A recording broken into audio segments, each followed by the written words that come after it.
Welcome to the Women Living Well After 50 podcast.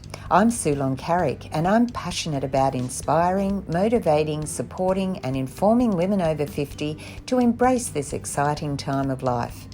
Health and wellness in mind, body and spirit are the foundations for living well, but there is so much more to a life well lived. Each week, through conversations with my guests, I'll be presenting topics that will help us all to live well and enjoy life. So join me as we discover new ways to become women living well after 50. Are you ready to start living? What are you waiting for? Let's get started. Welcome to another episode of the Women Living Well After 50 podcast. I'm Sulon Carrick and it's lovely to have you join me. Today we're going to be looking at holistic wellness rather than a one-dimensional view of our health and well-being. My guest today is Dr. Kathryn Tapper, also known as Dr. KTap. She's a dynamic force in holistic wellness. A Mayo Clinic-Trained family medicine physician, she's transformed her own health journey into a powerful mission to help others, especially high-performing women. With over a decade of medical expertise and personal experience as a chronic illness patient, Dr. KTap is a beacon of empowerment, wisdom, insight, and impact. She's flipping the script on traditional healthcare, emphasizing a holistic approach to well-being that addresses mind, body, and spirit. As the founder of Glow Coaching, Dr. KTap empowers high-achieving women to find connection, calm and confidence by rediscovering their inner radiance. She's recognised as one of MSN's top 15 health experts and is set to inspire even more with her upcoming book, You Are Greater Than Your Diagnosis. So let's go and join the conversation. Welcome, Dr. Tapper, and thank you so much for joining me for the Women Living Well After 50 podcast. Thanks for having me, Sue. I'm so happy to be here with you today. And what I'm going to do, Dr. KTap, you're also known as, which I think sounds pretty cool. But what I'd like to do is start the interview with you just telling a little bit about yourself and your background and what we're going to be talking a little bit about today. Absolutely, absolutely. So I am Dr. Kathryn Tapper, but I go by Dr. KTap. It's so much easier to say. There's a little bit of a, zing to it. So I go by that. I was born in Jamaica. I am board certified in family medicine, and I've always had a holistic background even before going into the medical field. And when I had to take a break from working in the clinic because of my own health, having chronic kidney disease for 20 plus years and having to go back on dialysis, I had a moment when I had to do this transition back to dialysis that I'm actually coaching my patients in the clinic anyway. I'm not one to write prescriptions. I want to find out what's really going on. Why are you having that anxiety? Is it because of a relationship? Is it because of finances that's causing that? Let's deal with that. And so when I took that break, I decided to open up my own business in holistic health and wellness coaching for women. So that is what I am currently doing. And it's mainly for, high achieving women who are not really finding that connection within themselves, that confidence.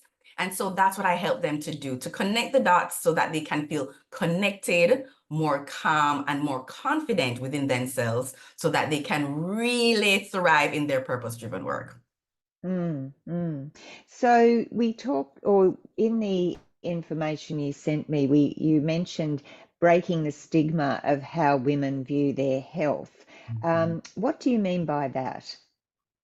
So when you think of the word health, for most people, 99.9%, I would say, would think of physical health, right?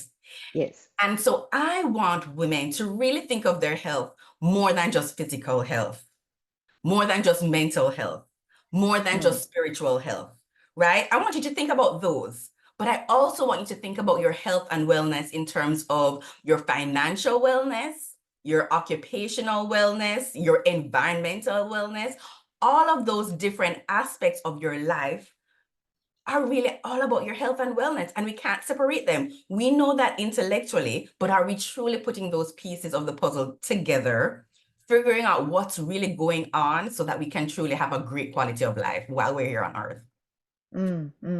That's a great way to look at it, because I like the idea of all, not just the physical, the mental, or the spiritual. You're going even further than that into the financial, the work, the environment, and the environment we are in plays a huge role in our health and well-being, doesn't it? So I Absolutely. love that.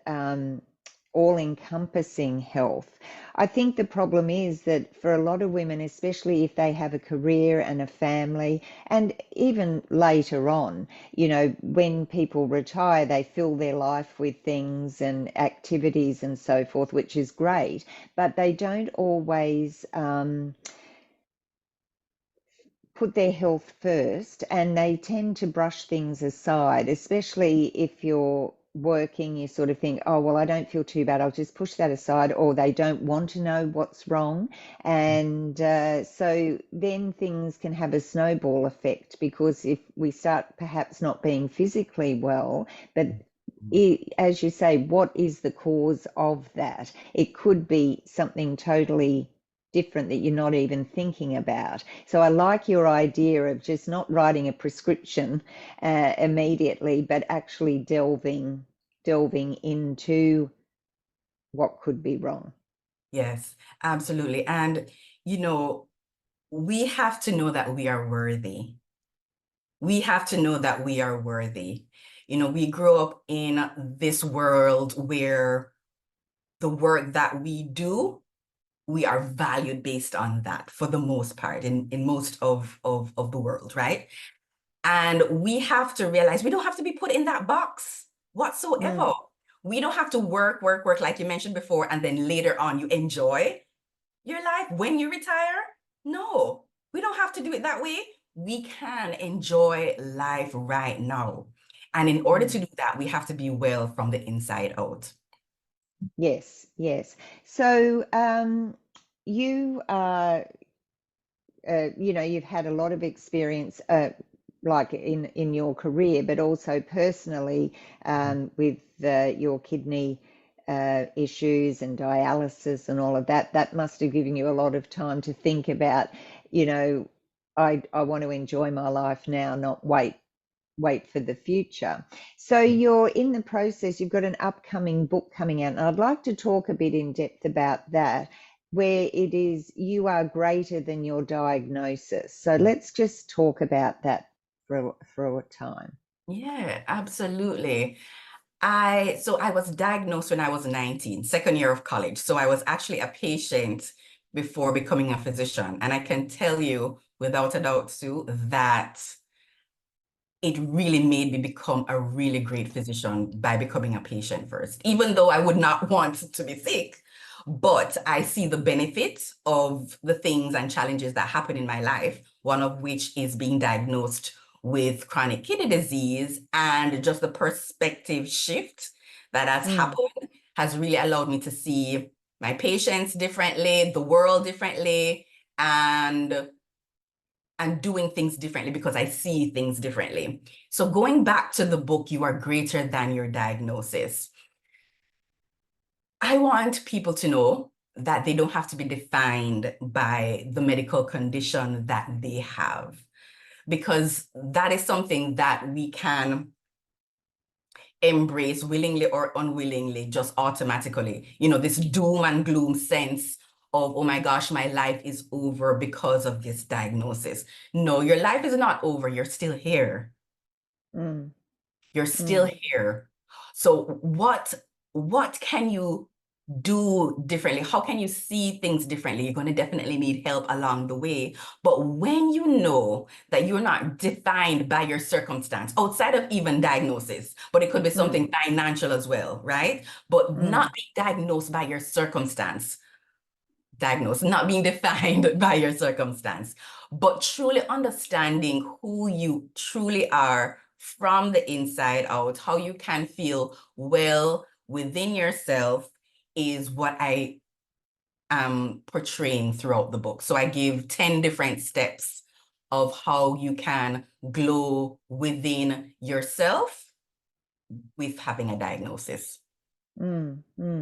So can we talk about perhaps some of the first steps that we could take? I mean, I'm going to be encouraging everyone to buy your book, but just some little highlights from that to give us an idea of what to expect, but also perhaps what we can start putting into action today. Yeah, absolutely. One of the things that's truly difficult when you're diagnosed with a medical condition, and it could be something as simple as high blood pressure, diabetes, or it could be the big C, right? Cancer. One of the hardest things is really understanding what's going on and accepting this new challenge that you're facing in your life. Because a lot of people are in denial, right? That's a little bit a part of the grieving process, because it is a grieving process when you really think about it, right? It feels as if your health is being taken away from you, right? So there's a sense of loss there, right? And so the fact of acceptance of what is going on is one of the number one on the top of the list of steps to take throughout the process of getting to the journey where you are not thinking of your diagnosis as not thinking about your diagnosis defining who you are or what you're capable of doing. And of course, if we're talking about a physical diagnosis for the moment, and there's a lot of fear attached to that too, especially depending on what the diagnosis is. And so it's very difficult not to get caught up, especially if it's cancer or something where perhaps you sort of think, well, life is maybe I've only got a short amount of time or whatever. Of course, today they can do lots with the treatment, but my life is now defined by a time limit. How do you overcome that sort of fear to be able to accept and to start looking at other ways that you can have more quality in your life?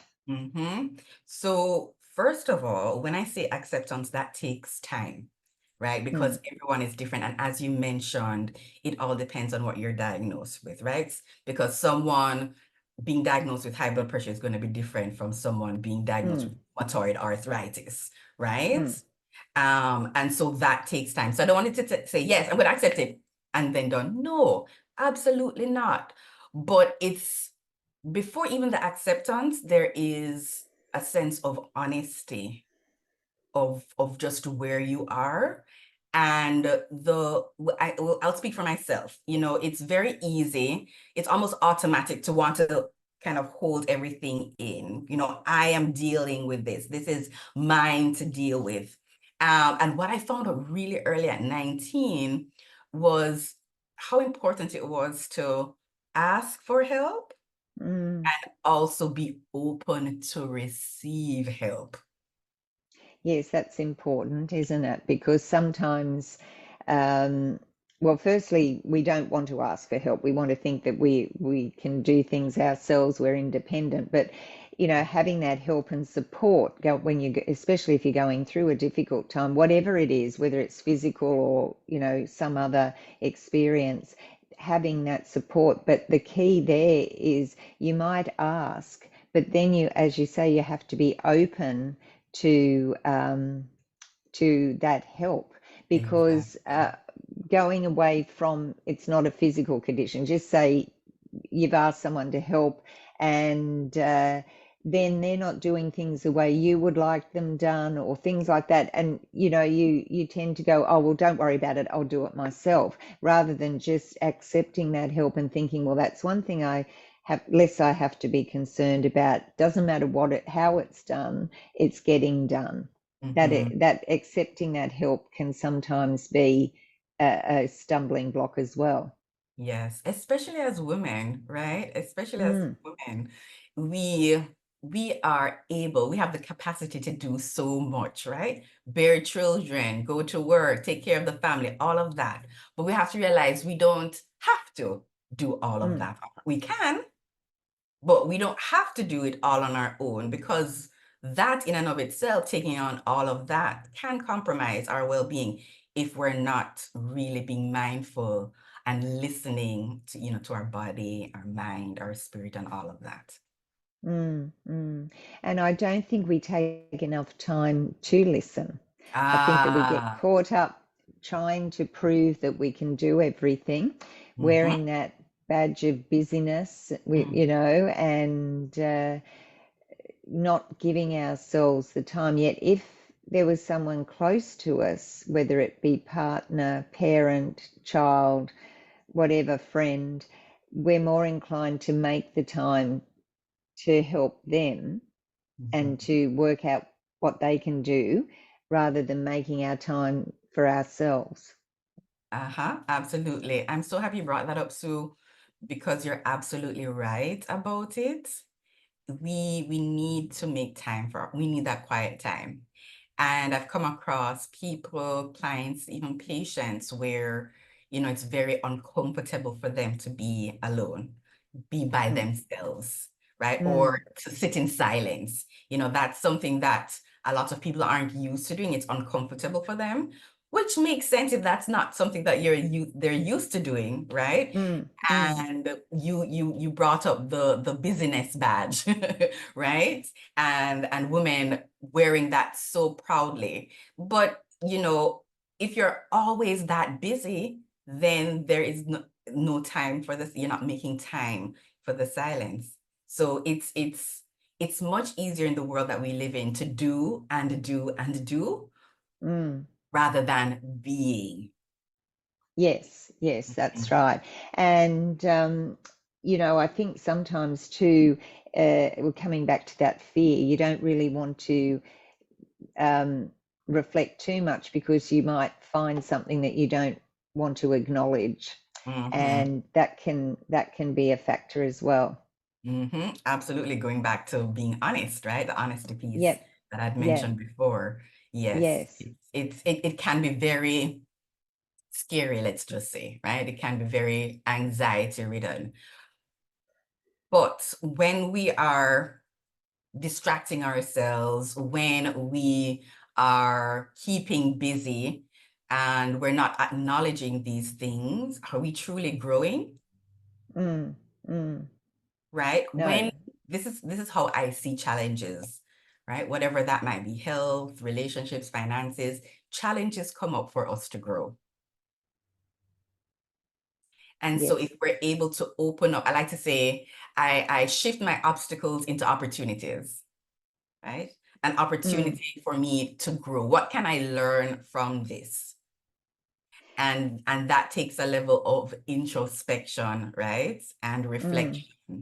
But that's why we're here. We are evolutionary beings. We are supposed to evolve and grow. We're not here to be stagnant. And mm, and so if there's something, whoever is listening now, if there's something that's going on in your life and you just see it repeating, it keeps coming back, right? And you ask yourself the question, why do I keep having the same thing happen to me over and over again? That in and of itself is a signal to you saying, hey, you need to do something different here. There's a lesson to be learned here. What is that lesson? If you have to be ready though, right? You have to be ready and willing to want to grow. And of course it's going to be uncomfortable because it's something new. But again, that's why we're here. If we want to experience something new, we're going to have to do something differently to experience something differently.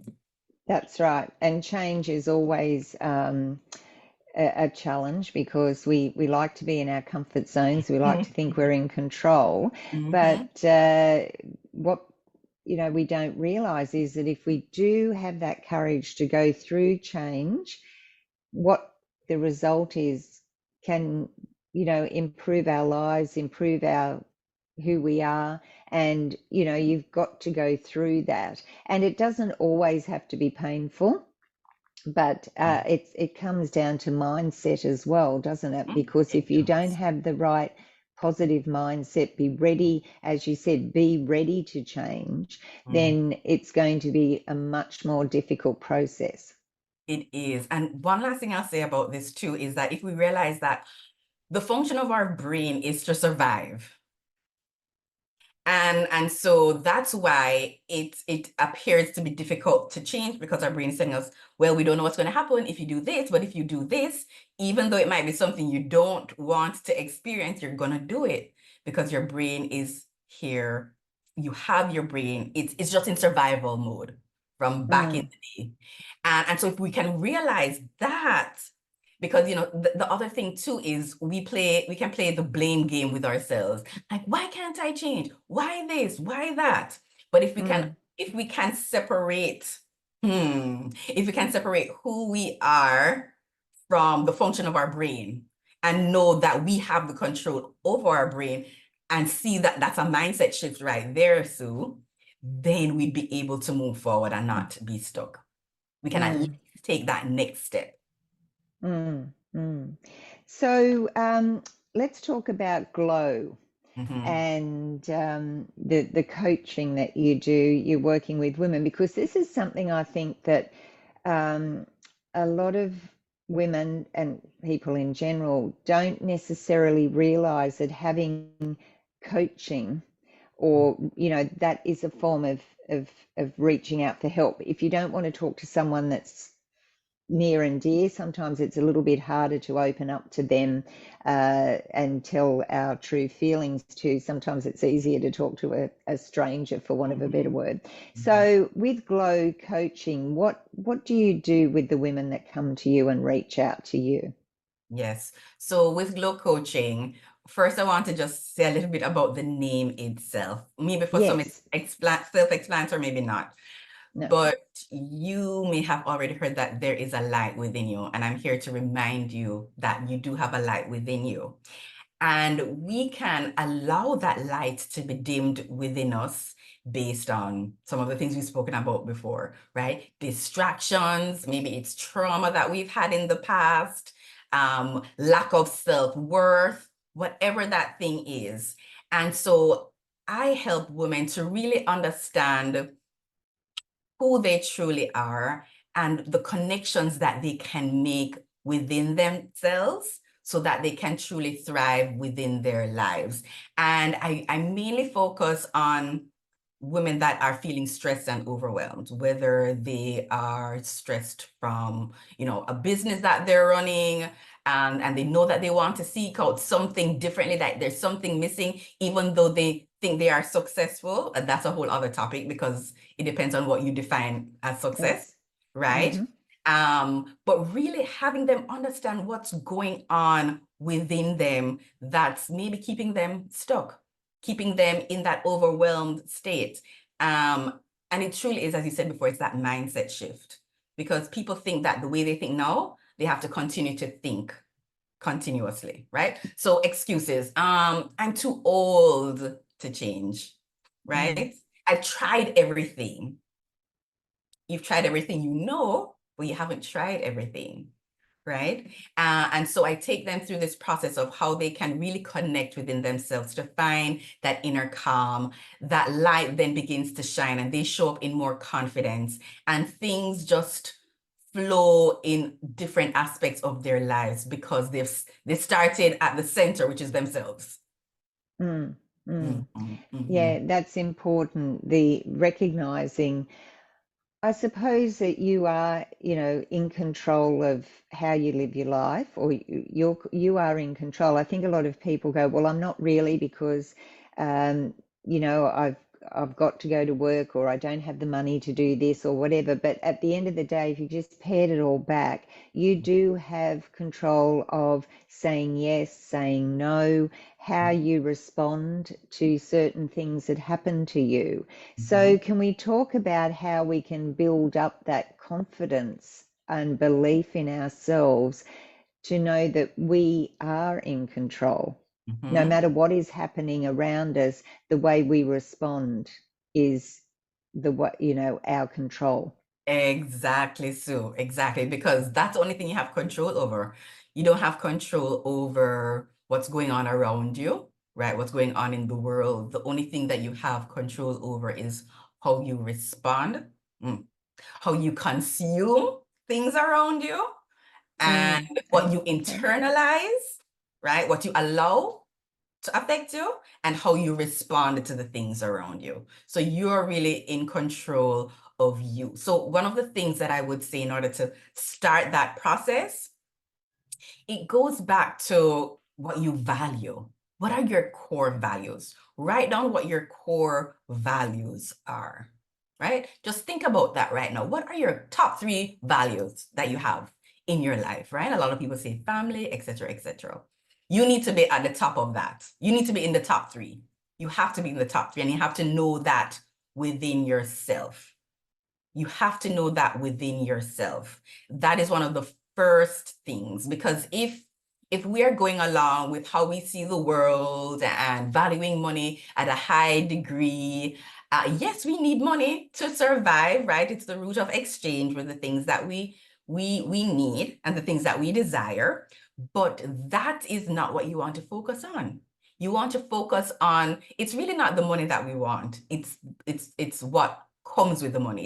It's the freedom we think we feel when we have the money. It's the fulfillment we think we feel when we have the money, or the relationship, right? But it's about really coming back within and knowing that you can experience inner freedom and inner fulfillment. When that happens inside of you, then that is what you're going to experience around you, because you started at the root. You started from within. And sometimes I like to think of it, you just have to draw a line in the sand and you have to say, life, for whatever reason, is not working.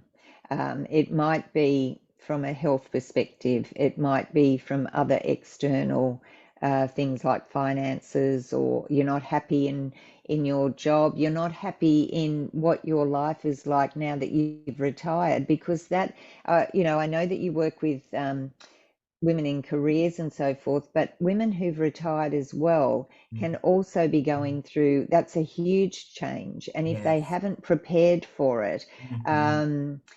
especially if they've had a career, if they've worked all their lives and they've devoted something to that, or their children, Mm-hmm. that sort of finishes, and then they're left with, well, what am I going to do now? Yes, yes, Sue. And one of the things that a lot of people don't do is have a vision for their life, Yep, yep. right? And that is why when they reach to a certain stage in their life, they're like, okay, what is next? Because they really haven't thought, long term, how they want their life to look. They feel as if what they're doing now, they have to do, and this is going to unfold in a specific way.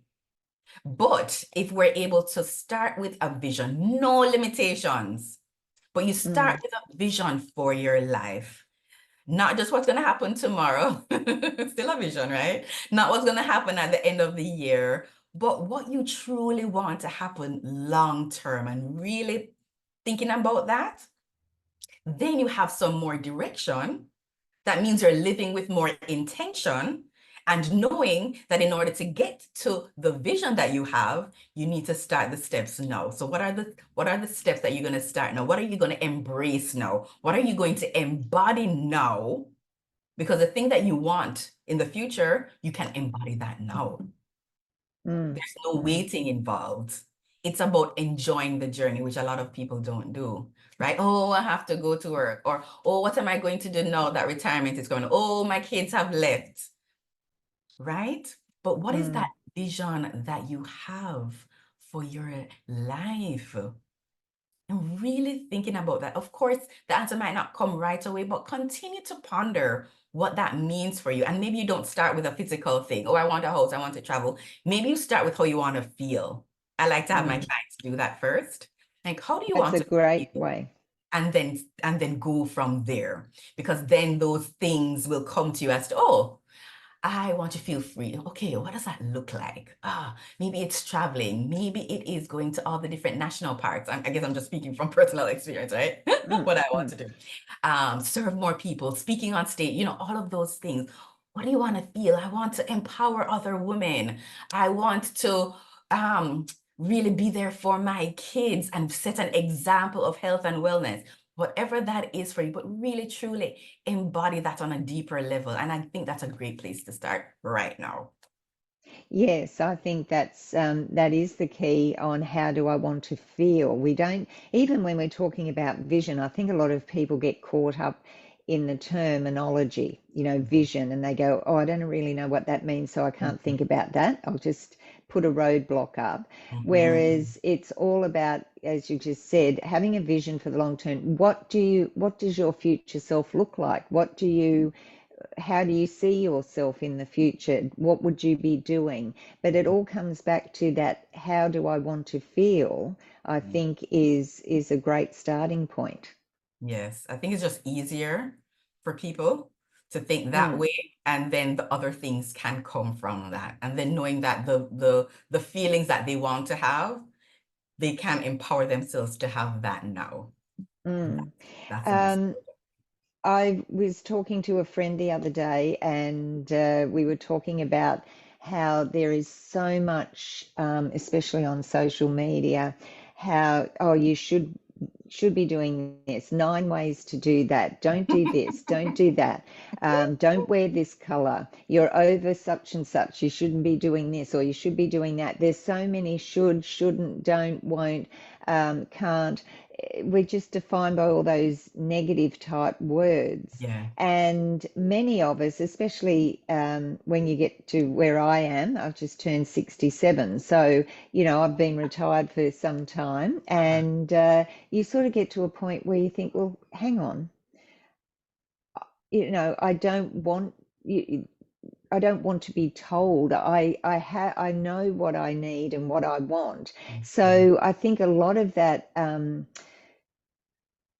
What's the word I'm thinking for? We don't want to explore because we just know we're going to be bombarded with all these Mm. things about what we should be doing rather than coming back to that control of our own life. Yes, yes. And two things I'll say about that. I actually posted something on social media. I think it was a few days ago, and it was along the lines of turn your shoulds into just showing up for yourself. Right? Mm, Because the shoulds are other people telling us what to do, when it's so mm, important for us to going back and listening to what's going on within us. What do yes, we desire? What do we want? It's really tapping into that listening state. yes, Instead of other people, like you were saying, Sue, defining what we should do and who we should be, right? Stepping mm. outside of Now, that box. yeah. Now, I just want to say that, sometimes you pick up some good ideas. I'm not saying that you totally reject all that, but it just seems to me now that there's so many experts out there Mhm. telling us what we should be doing, or living our life the way we should be living, rather than, as you're saying, listening to what we want and what is right for us. Because deep down, we really do know what's right for us, don't we? We do, but we've allowed it to be dimmed again because we're listening so much. We're listening so much to what other people are saying, because Mm. we're looking for the answer outside of us, right? Mm. Yeah, and I think just talking about that point, everyone is an individual, so we can't expect to be fitting into the same box as everyone else because we're all individuals, we've all got our own personality, and I think the trouble is that we don't have faith in ourselves. We don't have that belief in ourselves. And someone Mhm. else might tell you, oh, you are inspirational, or I love that. I love the way you own that outfit that you wear, or something simple like that. Um, but we don't believe it ourselves. So I think self-belief has to come into it as well. Yes, you hit the nail on the head for sure. We have to have that faith. We have to have that trust within ourselves. And honestly, the question comes to you, whatever the question might be, because the answer is already there. So it's up to you to be receptive to that answer. Yes, yeah, and it comes back to being open and Exactly. ready, and Yeah. sometimes we're not. But I do think that that point we've just talked about is huge because it just seems to be getting um, more, you know there's so many people out there telling us what to do. And as I said, that's okay. We can get ideas from other people. I Right. think the point that you make, and I keep coming back to, and something I think the word of the episode here is listening to ourselves.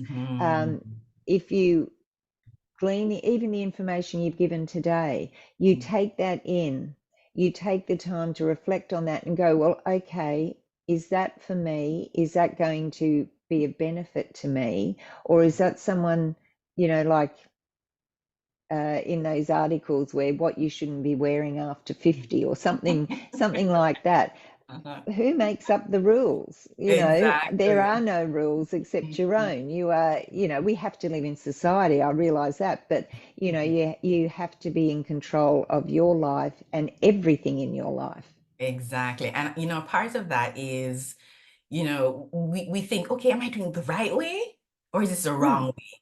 And we get caught up in that inner dialogue of, is this right or is this wrong? No, I would add on a thing, is this right for you? So again, that goes back to going within and listening. Is this right for you? Not, is this right for society?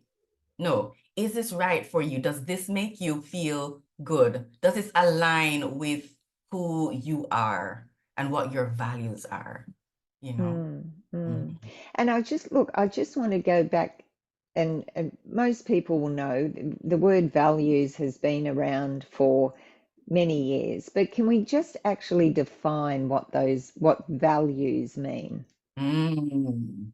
So for me, value means what you hold dear to yourself at the core.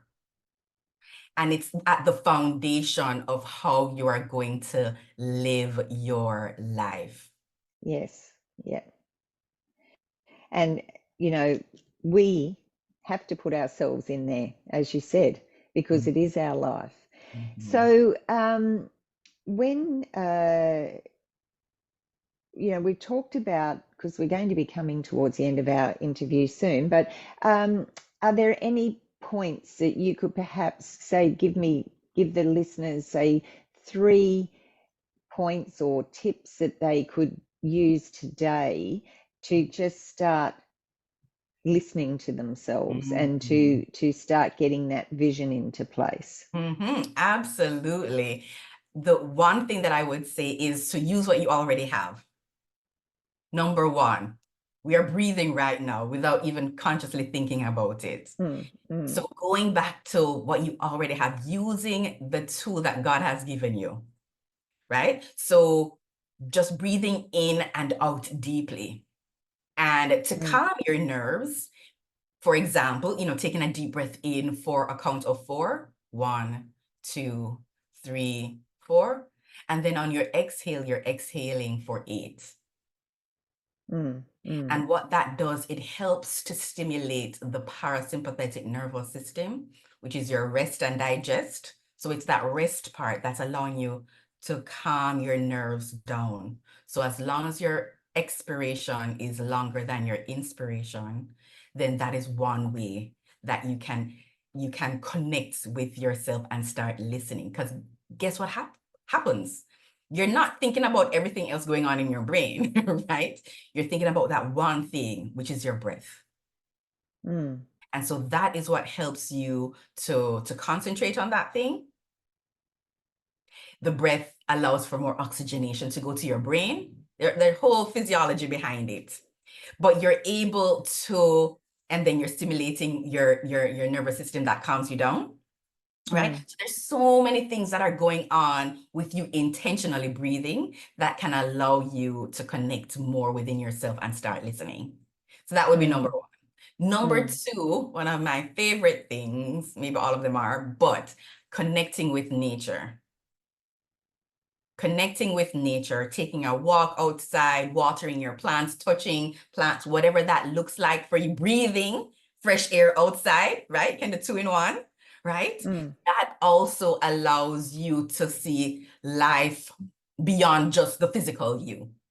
mm, So you're able mm, to see life more wholesomely. Things are happening higher than yourself. That too allows you, there is life outside of just your one life, right? We know that, but just connecting with nature in that way absolutely allows you to listen more, right? And then another one that I would say is movement that you enjoy. Movement that you enjoy. And I actually make that a little bit broader. Do things that you enjoy that are healthy for you. You notice I Yes. had to add on that last part. Yeah, healthy. Right? So for example, I had said movement before, whether that's dancing, again, walking, if you like going to the gym, do that, whether it's yoga, Pilates, whatever that thing is, swimming. But what that does, again, it goes back to what I was talking about with the breathing too, is you're moving your body, you're moving that energy, you're getting more oxygenation to all different parts of your body, including your brain, and your focus is on what you're doing. So coming back to the present moment is going to help you to listen. So whatever you have done before, or maybe there's something new that you want to try, that's going to bring you back to the present moment, I would recommend that you do that. Now, a lot of people, talk about meditation and so forth. Just like you had mentioned before, Sue, how when people hear the word vision, they're like, maybe not. Some people do that with meditation as well. Yes. Actually, breathing is a form of meditation. So there we go. We kind of cleared that up. Yes. Yes. I think with the meditation, and I know myself, I did a course several years ago, and I just couldn't calm my mind. I couldn't clear it until they said it doesn't matter. It took me ages. And then they said, it doesn't matter, your mind will wander, you just bring it back and you come back to the breath. So as you say, the breath is really thing. But the other thing is getting out into nature, going for what could be called a mindfulness walk. So you pop your phone away, you don't look at it, and you just let your mind wander as well. So because sometimes I know myself, if I've got an issue or a problem or something I'm thinking about, if I go for a walk, I can sort of think about it as I'm walking, and it, or sometimes I get an idea when I'm out. So it's not always necessarily about, focusing on that moment and what's around us. We do that, but then sometimes that opens up the creativity side. It does. It absolutely does. And what I personally do is what I call a gratitude walk. So I go outside, I walk in nature, and I just give thanks for whatever comes to mind. And so that's something that I do, that I love to do. So each morning I do that. And I mean, none of those tips and ideas are difficult to do. It's Right. just making, I suppose, valuing yourself enough to say, okay, this is what I'm going to do today, and making it part of your daily routine. Now, of course, we're going to just quickly go back to the physical health issues. If you have, major health issues, it isn't always easy to get out and about or to find that gratitude. But I think there are lots of inspirational people out there who have overcome or they're dealing with their health. So what advice can you give to someone? And I mean, I know we're talking about more than just physical health, but if they do have a physical health issue, what can they do to really help them accept that and to move forward and realize that it's not necessarily the end? It goes back to two things. One is really focusing on what brings you joy in your life, because what you focus on expands. And so, when you have a diagnosis, it can be all consuming. It will be all consuming in your mind if you're not intentional about also experiencing joyful things that you used to experience, that you still can experience, and maybe even trying something new. So finding those pockets of joy, I think, is going to be very important and impactful on your journey to the acceptance piece. right? Another thing, just in terms of, doing more listening and connecting if you're not able to move.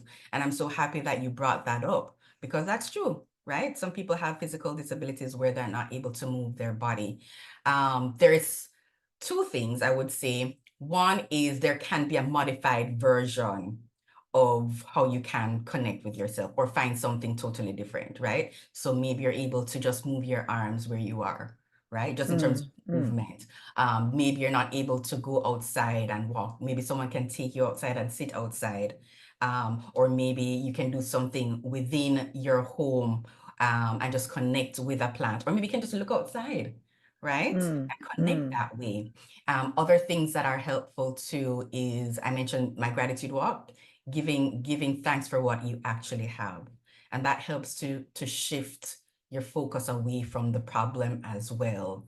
If you're able to just write down whatever comes to mind, that's also a way of release, especially when you're going through something that's very personal, that's something very new to you. And it's very difficult to express how you're feeling with others because you don't even know how you're feeling. You're just feeling, but being able to have an outlet for you to release whatever you need to maybe it's a cry, right? I don't view crying as negative at all. It's just a release of energy in a specific way. And that allows you, most people feel better after they cry. Again, it's because you've released something. You've released that energy that you've been holding onto. So I could go on and on about different things, but I think some of those things are great ways to start implementing, and just pick one. I think another thing is that we think we have to do all or none, and then we do nothing because we get Yes, so that's right. overwhelmed with everything that we should do, right? Just pick one thing that you connect with and start there. Start there. Think about your or a retirement fund, right? Put small amounts of money in there and it accrues over time. It's those small things that you do that really make a big impact in your overall wellness and well-being. That's a great point. Okay, so we're coming to the end of our interview, and it's been lovely chatting with you. And, I've been making lots of notes, so I'm sure the listeners are going to get some great value here. Now, before we go, I do ask my guests the same question. So, what I'm putting to you is, what does being a woman living well mean to you? A woman living well to me means that they are truly feeling wholesome and at peace, fulfilled, and free within themselves. I always say that your wellness lies within you. Just have to find a way to let it out, but it's there. So tapping into knowing that my well is right there within me and being intentional about what you're filling your well with, that's going to be up to you. What is your well being filled with? That's what's important. Yes, I like that analogy. Well, that was a wonderful answer, and wouldn't it be great if we could all get to that sort of situation, because life would definitely be so much easier and more enjoyable. It's the journey it's a journey, right? It's a journey. That's exactly right. And we're always learning. It doesn't matter what age we are. It's never too late to learn new things, and it's never too late to be open to new experiences. Thank you So so much. that's okay. Thank you so much, Dr. KTap, for being my guest today. And we've certainly talked about a lot of things that we can do to help us. And when does your book, You Are Greater Than Your Diagnosis, when's that due out? Have you That got is a going to be date yet? coming out around November, December of this year. So I'll Oh, give you more okay. updates on that. Yes. Okay, that would be great. And then I can include them. So Okay. thanks so much for joining me again. And it's been a wonderful conversation. Yes, it has. Thanks so much, Sue, for having me.